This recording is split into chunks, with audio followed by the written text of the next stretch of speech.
आज हम आपको अपने YouTube चैनल शहर के गौरव के तहत आपकी मुलाकात आगरा के सुप्रसिद्ध समाज सेवी श्री अशोक गोयल जी से करवा रहे हैं, जो श्री क्षेत्र बजाजा कमेटी के अध्यक्ष और हेल्प आगरा के फाउंडर हैं और अनेकानेक सेवा प्रकल्पों के माध्यम से समाज की सेवा कर रहे हैं। आपने सूरत में भी सेवा फाउंडेशन और सेवा हॉस्पिटल की स्थापना की हुई है और वहां भी सेवा कार्यों को आगे बढ़ा रहे हैं। आइए उनके समाज सेवा के सफर के बारे में आज हम उनसे बात करते हैं। आपका समाज सेवा का सफर कब और कैसे शुरू हुआ?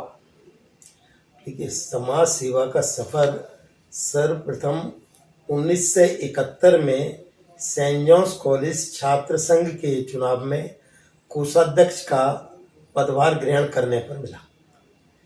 उस समय कोषाध्यक्ष का जब पदभार छात्र संघ का संभाला तो निश्चित रूप से कॉलेज के अंतर्गत जो एक सामान्य छात्र थे वो अपने कार्यों के लिए एक बड़े बेचैन व समस्याग्रस्त रहते थे।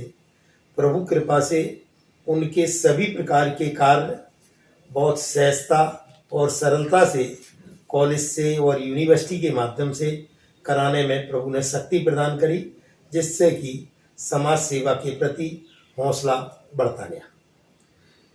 आपके आगरा शहर में जो सेवा कार्य चल रहे हैं उनके बारे में विस्तार से बताएं। देखिए, सबसे महत्वपूर्ण विषय है कि सेवा कार्य संगठन में शक्ति है।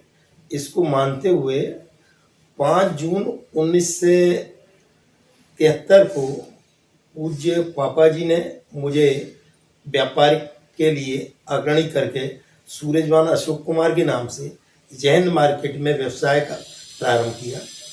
वहाँ देखा कि वो एक कॉर्नर पर बनी हुई मार्केट है। उसमें एक साइड हमारे मुसलमान साथी हैं, एक दूसरी साइड में जाटव साथी हैं। तो एक बड़ा संघर्ष का माहौल उस समय रहता था। तो सर्वप्रथम जैन मार्केट में एक स्थापना जैन मार्केट समिति की करी और उसका मैं प्रथम सचिव बना, जिसके माध्यम से कई ऐसे कार्य करे जिससे कि हमारे व्यापारिक साथियों को, निकटवर्ती साथियों को अलग तरह की सुविधाएं और व्यवस्था रही। 1976 में आगरा में ही एकमा आगरा क्लॉथ मर्केंटाइल एसोसिएशन की स्थापना का सुअवसर मिला। उसके अंतर्गत जो मैं एक 23 साल का नवयुवक था, बाकी जितने भी मेरे 4 और साथी थे वो सब 50 और 60 की एज के मध्य थे। और आज जो Ekma Agra cloth mercantile association का भव्य स्वरूप है, जिसके द्वारा संस्था ने कपड़े पर आया हुआ प्रवेश कर और कई प्रकार के आंदोलनों को बड़े सहजता, सरलता व सुगमता से अपने सफ़र को पूरा किया। मैं अपने आप को गौरवान्वित अनुभव करता हूँ कि उस संस्था की स्थापना पर मुझे स्थापना करने का अपने 4 साथियों के साथ अवसर मिला था। उसके अंतर्गत हम एक बार माननीय आपातकाल का समय था, एसएसपी साहब के साथ के पास गए तो मेरे सभी साथी बुजुर्ग थे। एक प्रश्न हमने पूछ लिया कि भाई जो पूर्व में हमने समस्या बताई थी उस पर अब तक आपने क्या किया है। इस पर माननीय एसएसपी साहब बोले, मिस्टर गोयल, क्या आप मेरे आईजी हैं या डीआईजी? हमने उनसे निवेदन किया कि जनता का प्रतिनिधि किसी आईजी और डीआईजी से बड़ा होता है। उससे जो हमारे साथ गए थे बुजुर्ग, उनमें बहुत दृढ़ता हुई और उन्होंने समझा कि यह बालक काम का है और फिर वो हर कार्य में हमारा स्नेह देते रहे और कार्य के अंतर्गत आगे बढ़ाते रहे। 1978 में मुझे आगरा नगर की प्रसिद्ध सामाजिक संस्था श्री क्षेत्र बजाजा कमेटी में जुड़ने का अवसर मिला। वह जुड़ना मेरे जीवन के लिए मील का पत्थर साबित हुआ। संस्था के अंतर्गत कार्यकारिणी सदस्य लेकर औषधालय प्रबंधक, कोषाध्यक्ष, उपमंत्री, महामंत्री, अध्यक्ष, फिर संरक्षक और आज अध्यक्ष की भी जिम्मेदारी ईश्वर ने मुझे प्रदान की। श्री क्षेत्र बजाजा कमेटी 1885 की स्थापित एक महत्वपूर्ण संस्था है, जिसके अंतर्गत कई ऐसे कार्य शहर की वो 18 से उसी समय से हम लोग करते आ रहे हैं। जब ईश्वर ने हमें अवसर दिया तो एक आगरा नगर में छत्तीसगढ़ रेल दुर्घटना हुई थी, जिसमें बहुत से लोग मारे गए थे। उस समय जो लोग आए थे उनको जब उनके अस्थियां और वगैरह उनको दी तो ये मन में लगा कि अज्ञात कोई भी नहीं होता है, हर अपनी माँ का लाल होता है। आगरा नगर में हम अब एक को भी अज्ञात के रूप में जो पुलिस पहले फेंक देती थी, उनके लिए श्री क्षेत्र बजाजा कमेटी के माध्यम से लकड़ी देने का नंबर लगाया, जिससे कि उन अज्ञात मृतकों की दुर्गति होना बंद हुआ और उनको दाह संस्कार होना पड़ा। जब उन मृतकों का दाह संस्कार होना प्रारंभ हो गया तो लगा कि इनके हम अस्थि फूल भी सुरक्षित रखें। यदि 100 में से एक के भी अस्थि फूल मिल गए तो हमारा ये योजना सफल हो जाएगी। फिर कमेटी के अंतर्गत कार्यकारिणी में प्रस्ताव पास करके इनके अस्थि फूल सुरक्षित रखने का नंबर लगाया। मुझे आज भी कई घटनाएं याद हैं। एक शहर के अंतर्गत बहुत बड़े सराफा व्यवसायी थे, उनका देहांत हो गया रेलवे दुर्घटना से। उनके अस्थि फूल सुरक्षित रखे हुए थे। हम उनके निवास पर गए और कहा कि भाई आप उनके अस्थि फूल ले लो, ऐसे ऐसे रखे हुए हैं। उनके चेहरे के भाव से लगा कि यह कुछ चंदा या दान लेने के लिए आए हुए हैं, लेकिन शर्मा शर्मी वह लोग गए और प्रभु को हमारी इज्जत रखनी थी। जब उन्होंने अस्थि फूल देखे तो उसमें एक पेस मेकर भी था जो कि उन्होंने 6 महीने पूर्व लगवाया था। तो इस तरीके से उनका जो मन में थोड़ा संदेह था वो विश्वास के अंतर्गत पर। हमारे शहर के अंतर्गत एक मुस्लिम व्यक्ति का दाह संस्कार हो गया। अब प्रशासन पर बहुत बड़ा दबाव था, बहुत बड़ा आंदोलन इसके अंतर्गत था कि भाई पुलिस ने चेक नहीं करा और इस तरीके से उसका दाह संस्कार कर दिया। हमने प्रशासन को बताया कि भाई ऐसे ऐसे उस व्यक्ति का अस्थि फूल सुरक्षित हैं और उसके आप उनसे बात करके उनके अस्थि फूलों को जो बॉक्स के माध्यम से वो अपना संस्कार की जो प्रक्रिया है मुस्लिम समाज की वो अपना पूरा करें। मुस्लिम समाज के प्रतिनिधि आए और उन्होंने उस पूरी प्रक्रिया को देखा और जब उन्होंने ये महसूस कर लिया कि ये अस्थि फूल हमारे ही परिजन का है तो हमारी संस्था ने उसको बहुत छोटा एक ताबूत बना के उनको प्रदत्त किया और वह ताबूत उन्होंने अपना उसके अंतर्गत गाड़ा। तो इस तरीके से बहुत सी ऐसी घटनाएं जो कि इस अंतर्गत इस अपने जब अस्थि फूलों का विषय था, ताजमहल के पास यानी करके एक विदेशी गायक आए थे। उस समय यह क्षेत्र बहुत दुर्घटनाओं के अंतर्गत हो गया था। हर आदमी इस मार्ग पर जाने में डरता था और रोड एक्सीडेंट वगैरह इसके अंतर्गत बहुत होते थे। श्री क्षेत्र बजाजा कमेटी के माध्यम से हमने यहाँ श्रीमद् भागवत कथा कराई, जिसमें अज्ञात मृतकों की अस्थियां रखी गईं और वह शहर का धार्मिक आयोजन अजूबा आयोजन हुआ, जिसमें एक थाल में की आरती कमिश्नर या डीएम करते थे, दूसरे थाल की आरती वहाँ का एक डोम करता था, और इस तरह एक वो सत्ता समाप्त हुई। और मैं नहीं समझता हूँ कि उसके बाद जो दुर्घटना वाला केंद्र कभी सुनने में आया हो, और प्रभु ने जो इस तरह की बाधाएं थी वह समाप्त की। बृहस्पति 84 की भी जो हमारे अज्ञात मृतकों की अस्थियां के लिए एक बार हम माननीय एसएसपी साहब के पास गए, उनसे कहा कि भाई इनको एक सलामी की व्यवस्था कर। इनडायरेक्ट वे में उन्होंने मजाक में ही कहा, क्या यार अशोक जी तुम्हारा दिमाग खराब हो गया है कि इनकी? मैंने कहा निश्चित रूप से हमारा दिमाग खराब हो गया है कि जो हम पुलिस को प्राप्त सभी लावारिस लाशों को ये लकड़ी उपलब्ध करा के उनका दाह संस्कार करते हैं।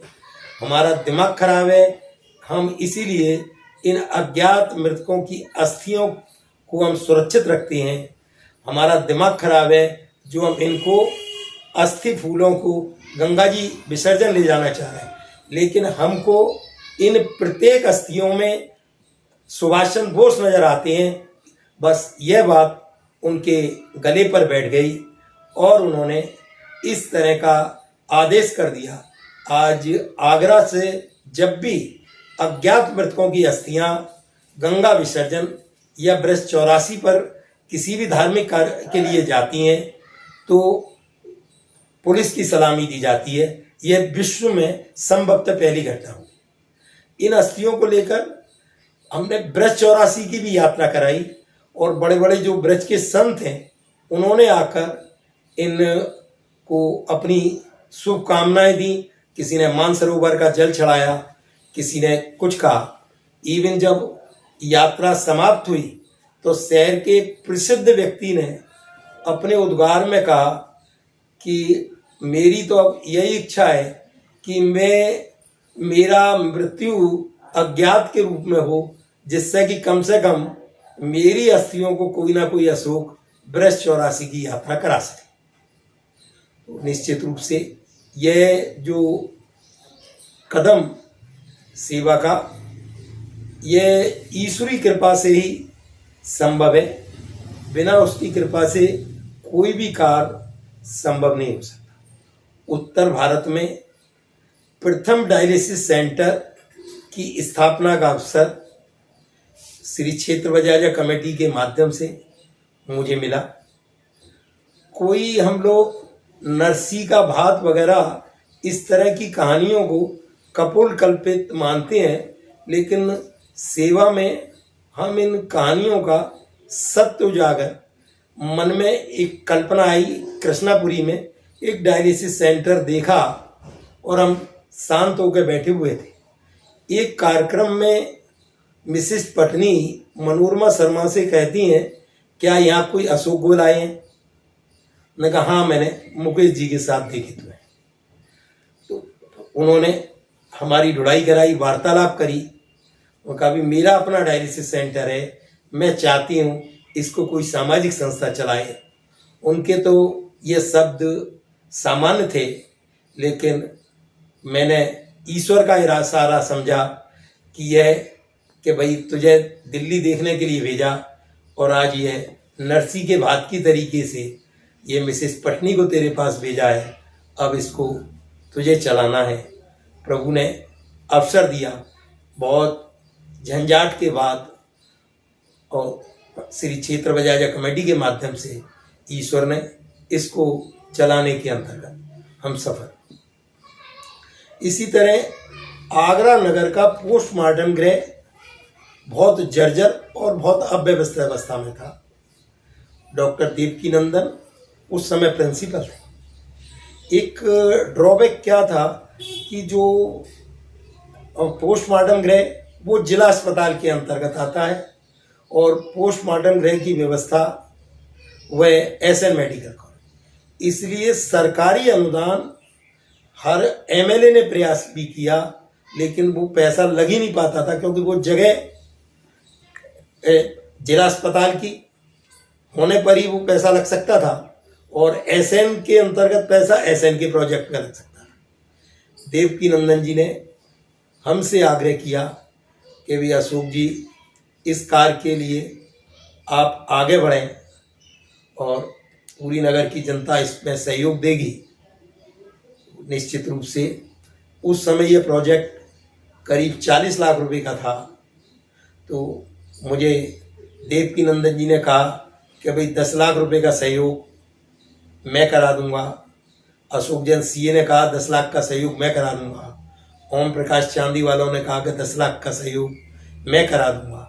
तो हमने कहा कि भाई 10 लाख तो रो पीट के हम स्वयं भी क्षेत्र बजाजा कमेटी के माध्यम से नगर की जनता से ले जाएंगे। और मुझे ये कहते हुए गर्व है कि यह प्रकल्प श्री क्षेत्र बजाजा कमेटी का दैनिक जागरण के समन्वय से नगर की जनता ने हाथों हाथ लिया और क्षेत्र बजाजा कमेटी को किसी भी गणमान्य व्यक्ति से धन के लिए कहने की आवश्यकता नहीं पड़ी कि भाई आपने यह आश्वासन दिया था, आप इस कलेक्शन को कराइए। नगर की जनता ने आवश्यकता अनुरूप पूरा धन आवश्यक उपलब्ध कराया और प्रथम उत्तर प्रदेश के अंतर्गत पोस्टमार्टम गृह बनाने का अवसर मिला, जो कि आज बजाजा पोस्टमार्टम गृह के माध्यम से संपूर्ण सुविधायुक्त है और बहुत अपने आप में अद्भुत है। एक अद्भुत सेवा प्रभु ने कराई, जो आज हम 108 का स्वरूप देखते हैं। यदि मैं कहूँ यह सेवा 2005 में आगरा से शुरू हुई थी तो कोई अतिशयोक्ति नहीं। यह भी श्री क्षेत्र बजाजा कमेटी के माध्यम से यह सेवा यहाँ के प्रशासनिक अमलों के सहयोग से स्थापित हुई। उस समय माननीय कमिश्नर श्री अशोक कुमार जी थे। उन्होंने जो दिशा निर्देश दिए वह एज इट इज कई सालों के बाद जब इस संबंध में 108 के संबंध में सुप्रीम कोर्ट का निर्णय आया तो ऐसा लगा कि आगरे के माननीय कमिश्नर महोदय के आदेश हूबहू उसके अंतर्गत लिखे हुए हैं। इसके माध्यम से आगरा के अंतर्गत कोई भी दुर्घटनाग्रस्त व्यक्ति होता तो उसके को वह गाड़ी लेकर निकटवर्ती हॉस्पिटल या एसएन मेडिकल कॉलेज में भर्ती कराती थी। इसमें पुलिस के 2 जवान और सभी प्रकार की पुलिस की सुविधाएं भी उसके अंतर्गत रहती थी, जिससे किसी भी प्रकार की कोई भी समस्या उसके अंतर्गत नहीं आती। आगरा नगर में अखबारों का सेवा के माध्यम से जो सहयोग मुझको प्राप्त हुआ है, संभवतः उस तरह का सहयोग किसी अन्य व्यक्ति को अभी तक संभवतः प्राप्त नहीं हुआ है। हमने जब शमशान घाट मोक्षधाम का सौंदर्यीकरण कराया वो अमर उजाला के समन्वय से कराया। पोस्टमार्टम गृह का जो सहयोग कराया वो दैनिक जागरण के समन्वय से कराया। हिंदुस्तान के माध्यम से जो एसएन मेडिकल कॉलेज में छोटे पलंगों की व्यवस्था कराई गई वो हिंदुस्तान के माध्यम से कराई गई और डीएलए हेल्प आगरा की स्थापना में बहुत बड़ा सहयोग डीएलए करा। 2008 में हेल्प आगरा की स्थापना 102 संचालित करने के लिए प्रभु ने कराई। इसके अंतर्गत मेरे साथ महत्वपूर्ण सहयोग श्री मुकेश जैन जी का रहा। आज जो हेल्प आगरा एक बहुत बड़ा वटवृक्ष शहर के अंतर्गत बनी चुकी है, वह 2008 में बहुत छोटे से स्वरूप में एक एम्बुलेंस सेवा के रूप से प्रारंभ हुई थी। आज उसका बजट सालाना 20 करोड़ रुपए से भी ऊपर का है और वह एक शहर में बहुत बड़ी मात्रा में सेवा करने में अपने आप में सफल हुआ। आज हेल्प आगरा के 2 बड़े मेडिकल स्टोर हैं। एक बहुत बड़ा हॉस्पिटल है, वहाँ पर डायलिसिस सेंटर भी है, जहाँ मात्र 400 रुपये के लागत के एक आइटम पर डायलिसिस हो रही है। एक बहुत बड़ा ईश्वर ने एक शहर को इसका स्वरूप हमारे 7 से करीब सदस्य हो चुके हैं और एक बहुत बड़ा स्वरूप इसका बन चुका है और सभी अपने आप को हेल्प आगरा से जुड़कर एक गौरवान्वित अनुभव करते हैं। इसी तरह प्रभु ने श्री मुकेश जैन और श्री रमेश बल्ला के समन्वय से सत्यमेव जयते ट्रस्ट की स्थापना का सुअवसर मिला, जिसके अंतर्गत करीब शहर के अंतर्गत कई ऐसे कार्य हैं। एसएन मेडिकल कॉलेज के अंतर्गत 4-5 वॉलंटियर्स, जिला अस्पताल में 4-5 वॉलंटियर्स जो कि वहाँ मरीजों की सहायता करते हैं। कोई भी वृद्ध भूखा ना रहे, इस सेवा के अंतर्गत निःशुल्क 60 टिफिन विभिन्न आगरा के क्षेत्रों में संस्था के द्वारा उपलब्ध कराए जा रहे हैं। अभी संस्था ने ट्री एम्बुलेंस प्रारंभ करी, जिसके माध्यम से पर्यावरण बचाने के लिए जहाँ जहाँ आवश्यकता होगी वहाँ पेड़ों की सुरक्षा की जाएगी और पेड़ वहाँ पर लगाए जाएंगे। बड़ी मात्रा में संस्था अपने स्टूडेंटों की फीस अदा करती है। अगर जो गरीब मरीज हैं उनके लिए डायलिसिस व इलाज की व्यवस्था करती है, राशन किट की व्यवस्था करती है। उसके लिए का रेनबो में शांति मांगलिक में जो वहाँ का डायलिसिस सेंटर है वो सत्यमेव जयते ट्रस्ट के समन्वय से चल रहा है। उसका यदि मैं कहूँ कोई कार्य फिक्स नहीं है, जो भी समय पर किसी भी प्रकार का कार्य आ जाए उसको वो गौरव से आगे बढ़कर लेती है और कार्य को कंप्लीट कराने में स्वयं को संस्था गौरवान्वित अनुभव करती है। सूरत में भी आपने सेवा कार्यों की शुरुआत की है, उसके बारे में हमारे दर्शकों को कुछ थोड़ी सी जानकारियां दें आप। निश्चित रूप से मेरे जो 2 बेटे हैं, एक बेटी, और मेरे भाग्य से वो तीनों सूरत ही सेटल हैं। जब हम सूरत गए तो बच्चों ने यह निर्णय लिया कि यदि पापा को रोकना है तो हमें कोई ना कोई सेवा का माध्यम इनके लिए उपलब्ध कराना है, नहीं तो ये इनका मन नहीं लगेगा और ये आगरा की तरफ भागेंगे। तो एक बच्चों के समन्वय से सेवा फाउंडेशन की स्थापना हुई, जिसके अंतर्गत आगरा की तरीके से एम्बुलेंस की सेवा, शववाहन की सेवा, एसी ताबूत की सेवा, अंत्योष्टि के सामान की सेवा आदि चल रही है।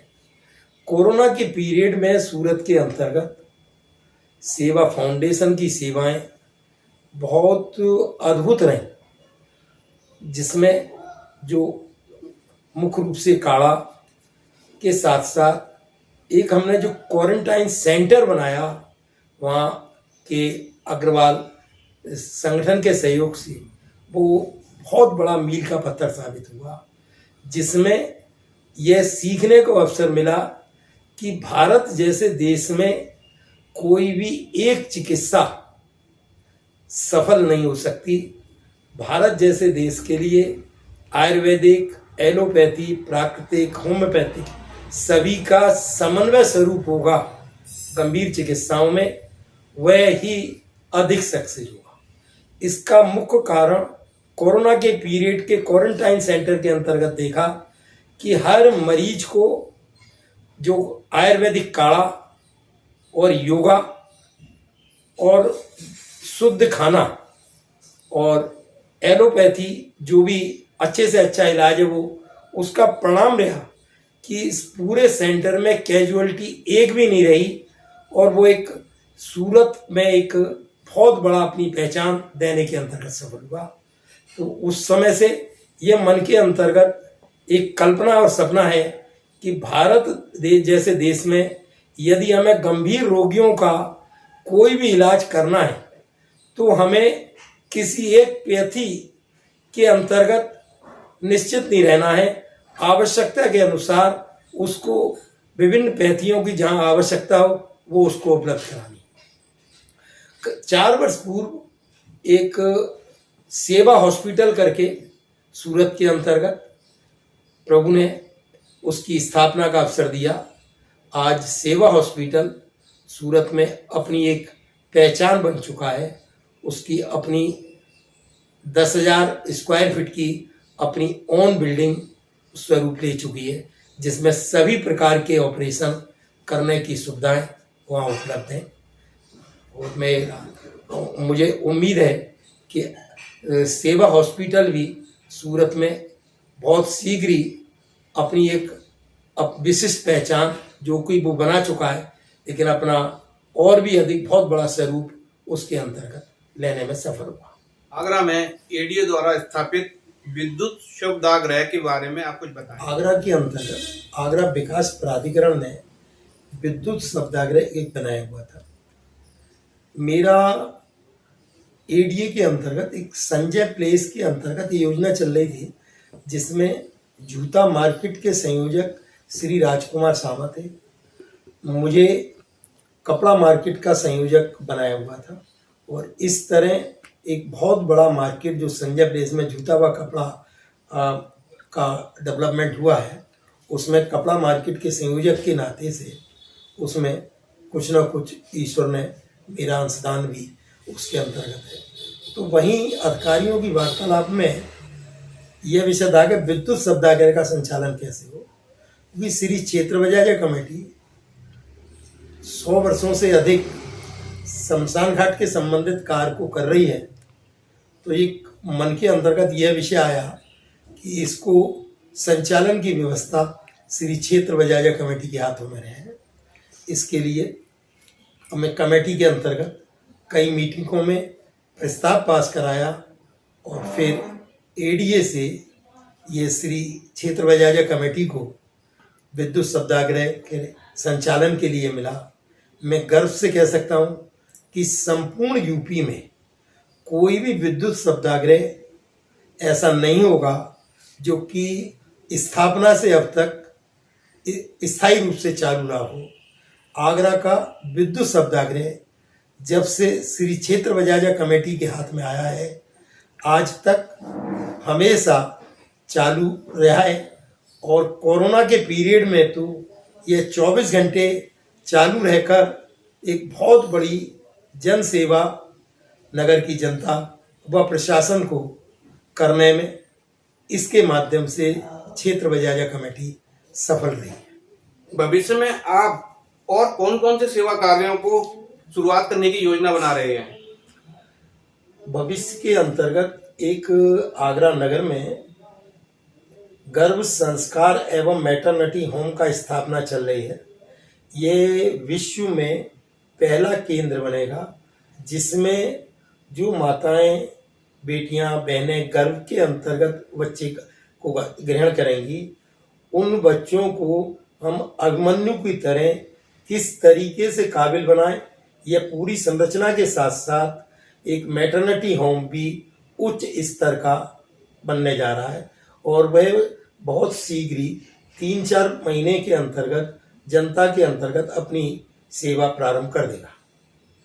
यह संस्कार केंद्र विश्व का अपने आप में अनूठा होगा, जिसमें जो हमारे 16 संस्कार हिंदू धर्म के अंतर्गत हैं, उसका जो प्रथम संस्कार जिसको गर्भाधान संस्कार कहते हैं, उसके माध्यम से हम अपने बच्चों को, अपने नए पैदा होने वाले बच्चों को एक बहुत बड़ी सेवा देने में सफल होंगे।